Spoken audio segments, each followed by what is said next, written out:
Friends, బాబా వంగ ఇప్పుడు ప్రస్తుతం ఆవిడ చెప్పిన విషయాలన్నీ ఒకదాని తర్వాత ఒకటి, ఒకదాని తర్వాత ఒకటి నిజమైపోతున్నాయి. నిజం చెప్పాలంటే ఆవిడ 2026 గురించి చెప్తున్న నిజాలు వింటుంటే ఒళ్ళు గగురు పొడుస్తోంది. ఎందుకనంటే ఆవిడ చెప్పిన భయంకరమైన నిజాలు ప్రపంచంలో ఎటువంటి పరిస్థితులు దారితీస్తాయో తెలియటం లేదు. మరొక వైపు అసలు మానవాళి ఏమైపోతుందో తెలియటం లేదు. అయితే రాబోయే ఈ యుగాంతానికి 2026 పునాది అవ్వబోతోందా అంటే, ఆవిడ చెప్పే కొన్ని విషయాలు ఎంత భయంకరంగా ఉన్నాయో, మరికొన్ని విషయాలు అంతే అద్భుతంగా కూడా ఉన్నాయి.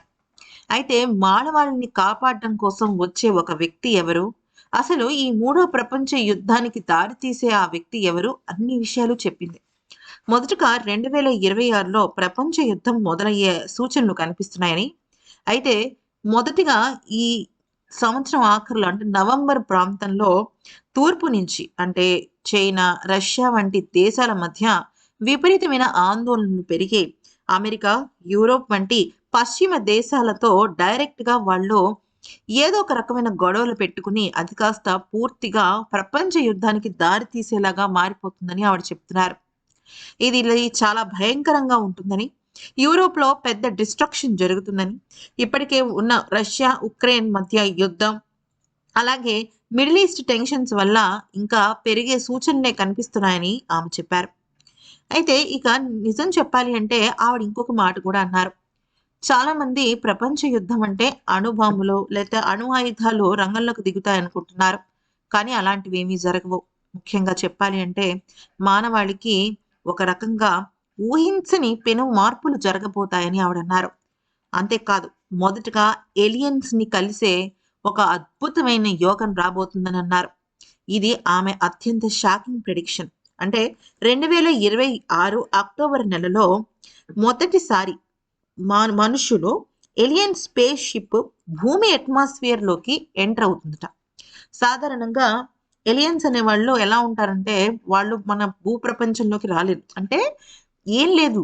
ఈ విశ్వంలో ఇంకో ప్రపంచం ఉన్నట్టే. ఏలియన్స్ అంటే ఒక మాటలో అంటే తెలియని వాళ్ళకి ఏమైనా చెప్పాలి అనుకుంటే, ఇప్పుడు మనం ఉన్నాం. ఎన్నో జీవరాశులున్నాయి. మనుషులు, జంతువులు, పక్షులు ఇంకా రకరకాలుగా. అయితే ఇదొక విశ్వం. అంటే ఈ ఈ ఈ యూనివర్స్‌లో మనం ఒక ప్రపంచం. ఇంకా ఈ విశ్వంలో ఎంతో మంది ఉన్నారు. దానిలో ఏలియన్స్ ఒకరనమాట. సింపుల్‌గా చెప్పాలంటే ఇంకా చాలానే ఉంది.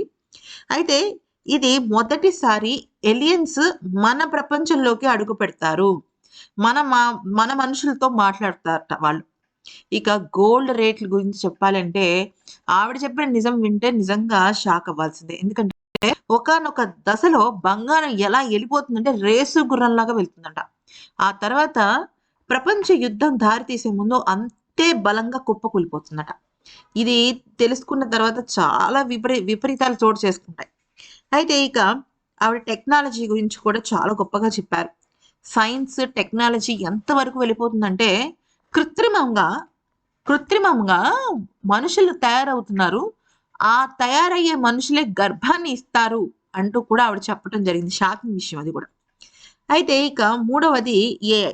ఆర్టిఫిషియల్ ఇంటెలిజెన్స్ అనేది చాలా శక్తివంతంగా మారుతుందని, అది మానవ మానవ జాతిని అసలు మొత్తం కబళించేస్తుందన్నట్టుగానే ఆవిడ మాట్లాడారు.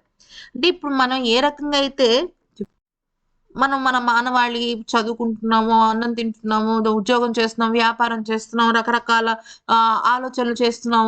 ఇవన్నిటిని కూడా ఆర్టిఫిషియల్ ఇంటెలిజెన్స్ అనేది పూర్తిగా కబళించేస్తుంది. అసలు మనుషులు ఏఐని నడపడం కాదు. ఏఐనే మనిషిని నడిపే స్థితికి చేరుకుంటామంట. కాకపోతే జా అంటే డబ్బు పరంగా చూసుకున్నట్టయితే దారుణమైన ఆర్థిక మాంద్యం వస్తుందట. అయితే బ్యాంకుల్లో ఉన్న డబ్బుకి విలువలు పడిపోతాయి. బంగారం ఎక్కడికో వెళ్ళిపోతుంది. ఓకే. ఇంకా గ్లోబల్ క్యాష్ క్రాష్ అనేది జరుగుతుందనమాట.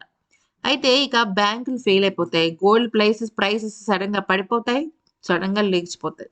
ఇది 2008 ఆర్థిక మాంద్యం కన్నా చాలా పెద్దది. చాలా భయంకరమైనది.